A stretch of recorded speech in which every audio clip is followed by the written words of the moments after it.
Dos principais tipos de câncer que a gente tem hoje em dia, a gente tem o câncer de pulmão, o câncer de mama, o câncer de próstata e o câncer de tubo gastrointestinal, que está relacionado ao estômago e ao intestino.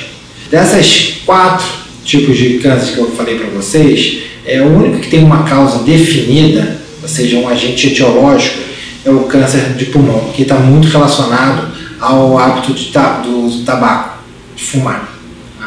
Os outros tipos de câncer que a gente falou para vocês não apresentam uma causa muito bem definida.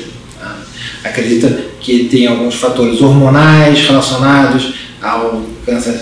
de mama na mulher, existe alguns fatores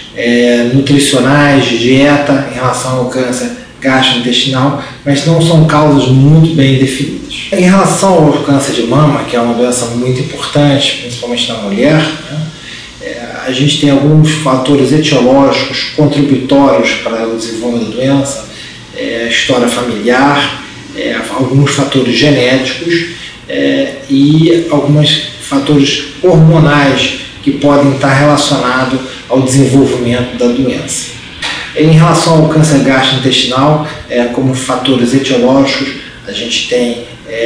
em geral, a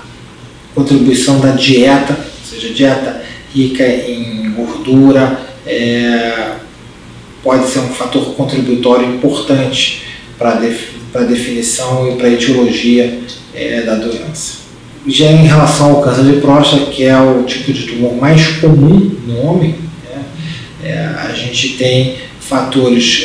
hormonais relacionados à doença, não muito bem definidos, uma vez que grande parte desses homens vão desenvolver o câncer de próstata, em geral, numa idade